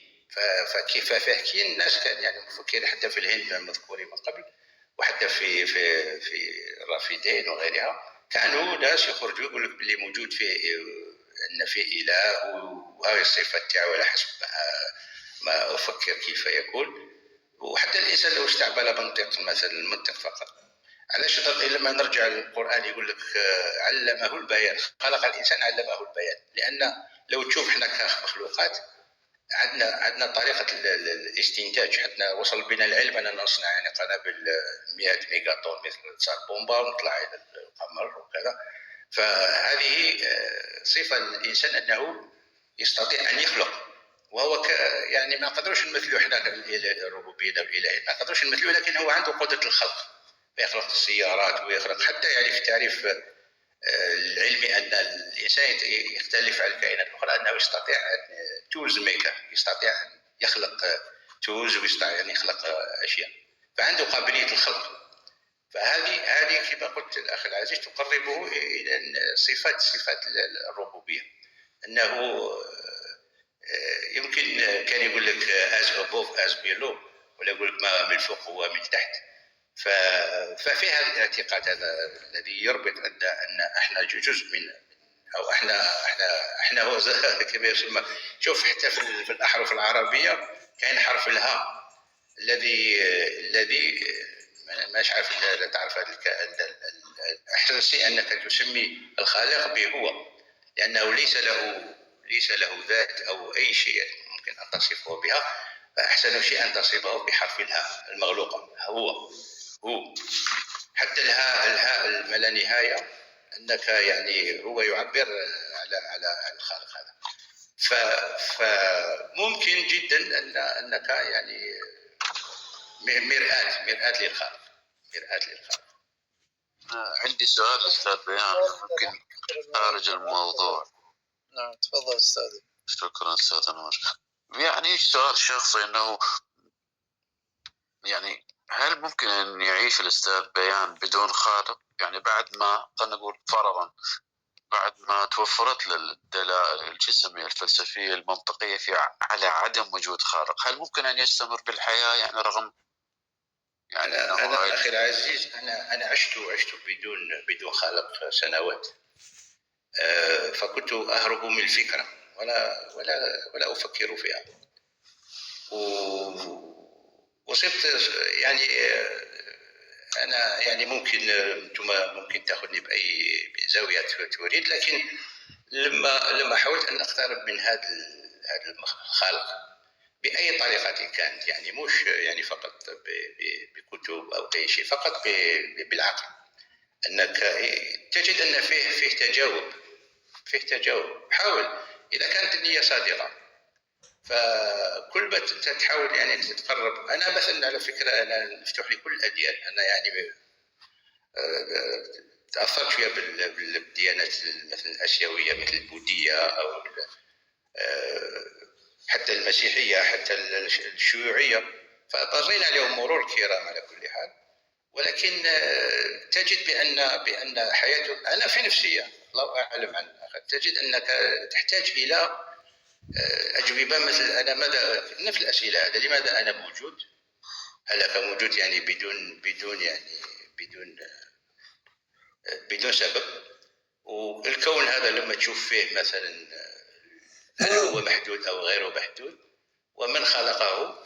والذي خلقه يعني من الذي خلقه؟ والسؤال الذي خلقه وتروح إلى ما لا نهاية من المستحيل. لازم تكون فيه بداية، لأن ما لا نهاية لا تقبل. يعني كيف تكون حاجة بدون نهاية؟ ما لا نهاية موجودة عزيزي بالرياضيات، انفينيتي إلها يعني شعار معين. أنت عارف بأن الانفينيتي فيه انفينيتي أكبر من انفينيتي، ممكن تدل على فيه انفينيتي أكبر من انفينيتي. نعطيك مثلا، لو تقسم من صفر للواحد إلى ما لا نهاية، ففيه أعداد إلى ما لا نهاية، وتعمل نفس الشيء ما بين صفر إلى 100 مليون، فمن هو الأكبر؟ ما لا نهاية تعني تقسمها ل 100 مليون أو تعمل صفر للواحد، هما في الاثنين بدون نهاية، لكن فيه ما لا نهاية أكبر من ما لا نهاية. فالما لا نهاية فيه كوانتيتاتيف، ممكن أنك تحسب الما لا نهاية وتعرف أنها أكبر أو أصغر من ما لا نهاية أخرى. حتى في الفيزياء هناك لا نهاية حتى في الفيزياء، لأنه الاحتمالات ممكن تكون ليست مليونية فقط، بل بليونية وكنزونية. لما نتحرك النواة بالشكل والبروتون وغيرها بشكل معين بأي نوع من أنواع الاحتمال سوف ينتج لك احتمالات أخرى. على كل أنا أرى أستاذ بيان أنني احتكرت المايك، أكرر احتذاري. للأخوة. بالعكس عزيز استمتعنا جدا. وهذا الأستاذ الياس عنده شيء يضيفه يمكن. إيه أنا والبيان، أنا أستاذ بيان وصلنا إلى طريق مسدود يعني. نعم بس إن شاء الله ما استمتعنا نستمتع مع بعض. لا أشكرك أستاذ. مستمتعين بالعكس أستاذ أنور وأستاذ البيان استمتعنا جدا. بس خل نشوف الأستاذ الياس يمكن عنده شيء يضيف. والله أنا بقرب المسافة ما بين أنور وبيان، في حين إنه أنور يقول إنك أنت الله، أو إنك أنت تكون يعني بيكون عندك دور فاعل في الوجود أو في ما يحدث، وبيان بيقول إنك أنت بتكون أصلا أنت الله، هو يمثل infinity up و infinity down، يعني ما لا نهاية لأسفل، أصغر ما يكون وأكبر ما يكون. ففي تغارب يعني في الحتة، في متفقين انتوا لكن ما متوافقين. ذاك اللي بتقبل الموضوع انه هو في التحكم، الآلية بتاعت التحكم او الإدارة او اتخاذ القرار في الكون، يعني اللي ممكن تكون دي منبط او الموضع بتاع الخلاف يعني. فالسؤال هنا، الكون ده والسنن هي متحكم فيها بآلية أم هي قوانين معينة بتتكرر ودائمة وماشية؟ يعني ده السؤال هنا. في تغيير يعني نحن لو عملنا دراسة نجد إنه الحاجات أو القوانين دي هي ثابتة من قديم الزمان أو اتغيرت على الزمان. يعني إذا في تطور، يعني مثلا زي ما في تطور بيحصل، هل القوانين أو الأساسيات اللي هي الوزن، اللي هي القوانين الطبيعية دي فيها تغيير ولا هي نفسها؟ فبنفهم كل ما نلقى إجابات بنفهم أكثر، بنقرب الإجابة أو المساحة ما بين الأخوان، يعني حتى اختلافات الآراء واختلافات النظر ممكن تتقرب يعني. اتفضلوا. والأستاذ أعتقد يعني بالنهاية هذا أشياء غير مثبتة. هسه حتى بالدين مثلا الأشياء الظنية لا يبنى عليها حكم، صح؟ فما بالك بالأشياء المنطقية. إذن هذه القضايا إذا تبقى ظنية خليها مفتوحة، يعني هو أقرب للا أدري. شبيه هذا المذهب اللا أدري، أشوفه جيد أيضا. أبقى أنتظر، أنا أنتظر في الانتظار وأشوف تجدد، اكتشاف. أحسن ما أعرف، العلم يمكن يفتح لنا أبواب جديدة. ما أعرف أستاذ سنحاري يقول. ما يا تموز، أنا بقول لك يعني أنت نسيت إنه الفلسفة هي أم العلوم. يعني أنت استمسكت بالعلم ونبست الأم لأنك أنت بقيت ما محتاج لها، لكن الرسالات دي هي بالعكس دايرة تكون الفلسفة دائما تكون حية، التفكير يكون حي، حتى عشان العلوم تقدر تتطور أو تجي علوم أحدث يعني. فتفضل سنحاري. أنا يعني أنتوا تقرون القرآن، يعني هو قال ربك للملائكة إني جاعل في الأرض خليفة. يعني من خلال هذا الحوار يعني على أساس أنه الغرض من خلق آدم أنه خليفة. هم إيش قالوا؟ قالوا أتجعل فيها من يفسد فيها ونحن نسبح بحمدك ونقدس لك. يعني كأنما إذا أنت تعمل ميوت. جيمس يسكروا لك البث. صوت أطفال. When am I gonna go fishing with you? I love fishing. جيمس. هذا جيمس سوري. المفروض ننزل صاحب البث. ايه نزلوه. سوي ميوت جيمس، سوي ميوت. ما يسمعنا.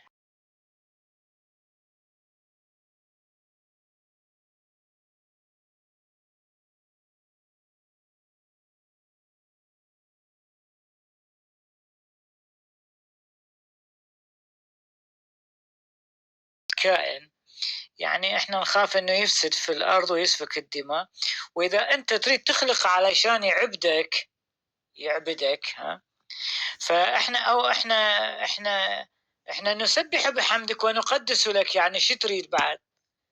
يعني كأنما احنا نعبدك ونمدحك ونقدس لك ونصلي لك، فليش تخلق هذا المخلوق؟ يعني هل انت محتاج ايضا انه كائن اخر يعبدك؟ والدليل شوف قالوا أتجعل فيها من يفسد فيها ويسفك الدماء، هذا رأي. ونحن نسبح بحمدك ونقدس لك، يعني إذا كان غرض خلق آدم أنه علشان يعبدك، فإحنا لما خلقتنا إحنا كملائكة، إحنا كان الغرض من خلقنا أنه نقدس لك ونحمدك. الغريب أنه الله ما قال أنا خلقت للعبادة، قال إني أعلم ما لا تعلمون، بس هيك قال لهم. تركها مبهما، ترك الأمر مجهول. إني أعلم ما لا تعلمون، يعني أنا أسوي فشي لغرض ما أنتم. والغريب إنه تجي بعض الآيات يقول وما خلقت الجن والإنس إلا ليعبدون. طيب هو السؤال، أنت بالبداية أنت ما كان الغرض أنه هو يعبد، لا، جاعل في الأرض خليفة بس. لو كان يقول يعبد علشان يعبد هذا الإنسان، كان فصل تفصيل بالبداية. هم إيش قالوا واستشكلوا عليه ونحن نسبح بحمدك ونقدس لك، يعني كأنما الملائكة في بطن الكلام تقول إذا غايتك من خلق آدم عشان يعبدك، فإحنا سبقناه في العبادة وبالتمجيد والتحميد. ولكن هو قال لهم لا، أنا أعلم ما لا تعلم. يعني هو تشوف الطروحات اللي يطرحها القرآن يعني مغلقة أو مبهمة وما نعرف يعني شنو معناها. يعني وهذه الاستشكالات علينا. مثلا تشوف هو الله حاليا دا يكلم البشر، بس هو البشر قال لك اخلقني علشان انت تمن عليه. قل أرأيتم إن جعل الله عليكم الليل سرمدا إلى يوم القيامة من إله غير الله يأتيكم بضياء أفلا تسمعون. قل أرأيتم إن جعل الله عليكم النهار سرمدا إلى يوم القيامة من إله غير الله يأتيكم بليل تسكنون فيه أفلا تبصرون.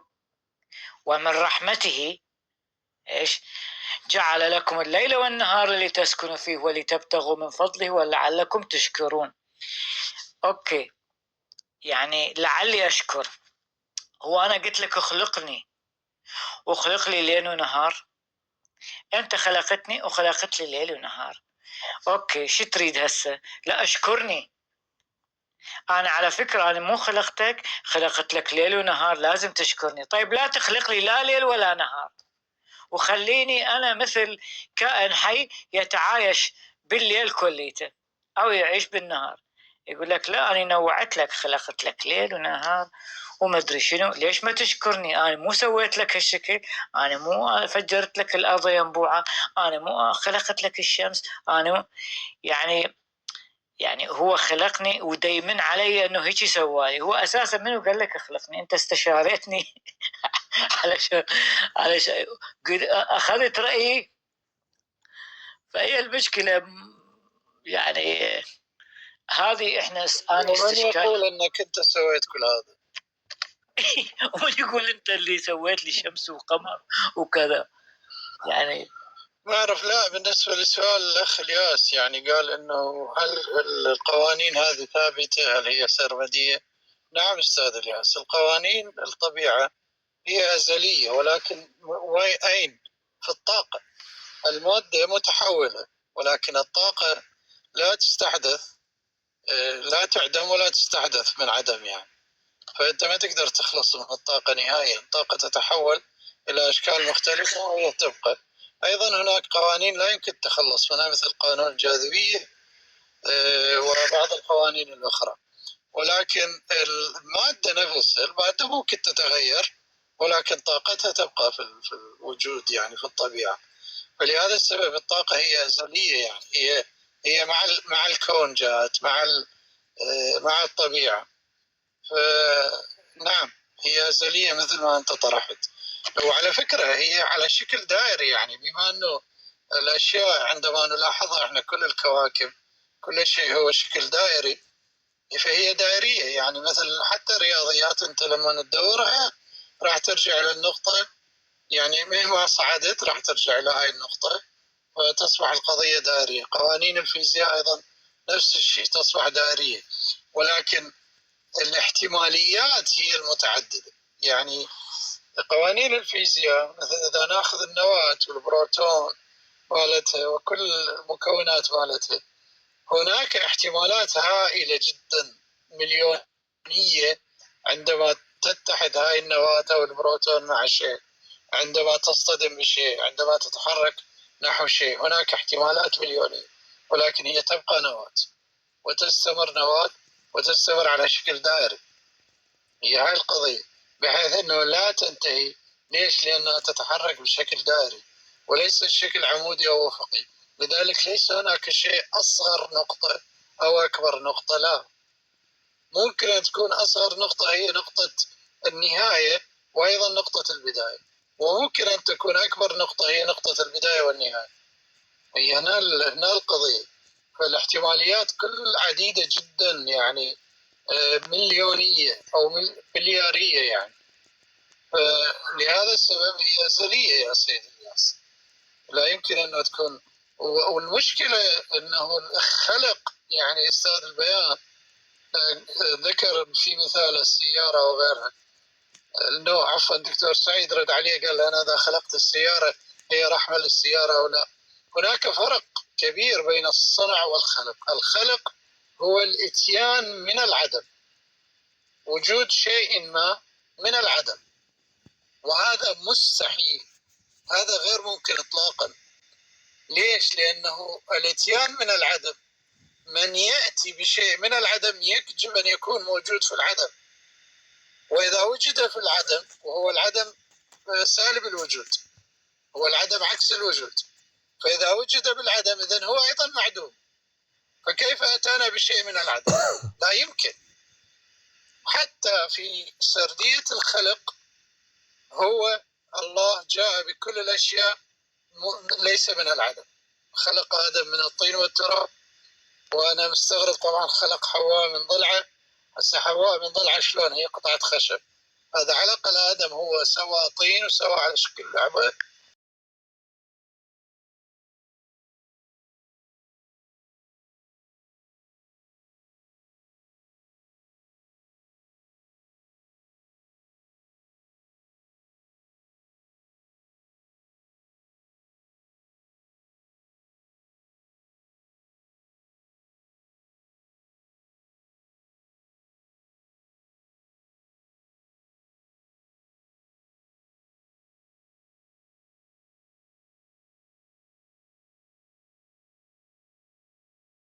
يقولوا إن القرآن ده سهل، بالعكس القرآن ده كله هو عبارة عن شفرات. مشفر، يعني النص ذاته في نفسه هو مشفر. لو أخذت بالظاهر بتاعه اللي هو الصياغة من غير ما تتعمق، يعني أنت يعني زي الكون ده، أنت لو عاوز تطلع الماس أو عاوز تطلع مثلا اللؤلؤ، هل من الساحل بتلقاه في السطح؟ هل هتلقاه في سطح الجبل كألماس كمعدن ككده؟ ما لم تتعمق ما هتطلع اللي هي الحاجة اللي انت بتبحث عنها والغرض او اجود حاجة يعني. ليش عزيزي؟ ليش؟ طيب ليش؟ إذا كانت الشفرات جاوب. بس أطرح الفكرة. إذا كانت الشفرة هاي فيها صعوبة راح تخلق مشكلة يا أخي، إشكالية كبيرة، لأنه كل غواص يدخل ياخذ غير لؤلؤة يصعدون فوق راح يتعاركون عزيزي. هسه هذا الاختلاف وهاي الضبابية وهاي الزئبقية بالنص اللي انت تقول كأنه شفرات، يا أخي كأنه لعبة. أنت تطرح كتاب نزله واضح كامل للجميع حتى ما يختلفون. يعني أنا هسه إيش استفاد من الصراع السني الشيعي اللي راحوا ناس وعوائل هو ترجع إلها فهم هؤلاء للنص وفهم هؤلاء، فيعني مسألة خطرة عزيزي اللي تتحدث فيها. بجاوبك، لكن أجاوبك في النقطة اللي أنا سرتها، وهجاوبك في الصراع ده. جاب لك إنه الكتاب يتكلم فيه كيف ودوره في الوجود شنو. بيجاوب لك على بإجابة فلسفية وإجابة يعني ممكن تكون إن شاء الله مقنعة.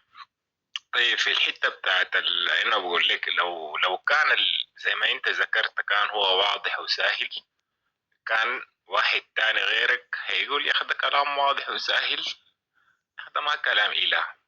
فانه هو يكون مشفر، وانه يكون دائما استخراج للوعي واستفزاز للعقل وكده، ده بيديك دائما انك انت تتطور، انك انت ترتقي. بعدين كلمة يسرنا للأسف يعني اللغويين والنحويين أخذوها في ناحية التسهيل، ودي مشكلة الترادف. هنا يسرنا من السريان، من ما يسري، من إسراء. مع أن المفردة هي تفعيلاتها موجودة في الكتاب، لكن التجأوا للساهل. يعني الكتاب يتكلم في الحتة دي، التجأوا للساهل، إنه بس يعني أنا أحس إنه كانوا متعجلين، يعني يتعجلوا شوية كده في إنهم هم توضيح المعاني دي واستخدام اسقاط الترادف على الكتاب. يعني هو مجرد الكتاب ده هو محاوله لفهم الوجود، ويعني انك انت كيف تتفاعل مع الوجود. انا بختلف مع اي مسلم، وانا مسلم يقول انه فيه اعجاز علمي. ما فيه اي اعجاز علمي، فيه بيان، حاجه اسمها البيان. يعني يبين لك، يديك يوريك الكون ده، واللي هي اللي كان القوانين اللي تكلمنا عنها إن ما فيها اختلاف، جاية بيذكر بمسمى سنة الله. سنة الله يعني السنة، حتى كلمة سن أو سنة أو سن أو سنة هي كلها الحاجة البارزة. فالقواطع دي السنون، يعني اللي بنقول عليه السن ده عند الابتسامة تبرز، فلذلك سميت أسنان. وكذلك في المشط، لأن هي تكون بارزة سميت أسنان مشط. فالمفهوم بتاع إنه الكتاب ده هو، يعني أنا اللي بيقدس الكتاب ده بقول له مشكلة كبيرة. لو ما طلعت من التقديس يعتبر إنه هو علمي. وفي ناس مطبقين الكتاب ده من غير ما يقروا بالمناسبة، اللي هو كتاب بتاع عمل. يعني حتى الإنجيل، حتى الكتب دي كلها هي محاولات لفهم الوجود، محاولات لإنك يعني لو أخذت من ناحية تجسيدية هتقع في إشكالات كبيرة.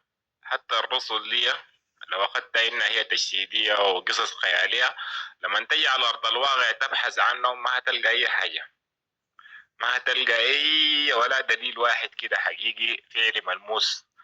كان موسى، كان عيسى، كان حتى محمد، حتى صالح، عندك شعيب، عندك يعقوب، عندك ديل نوح. الرسل ديل كله لما تجي على أرض الواقع هتتصادم بالحقائق دي. وانا يعني اي واحد يعني هو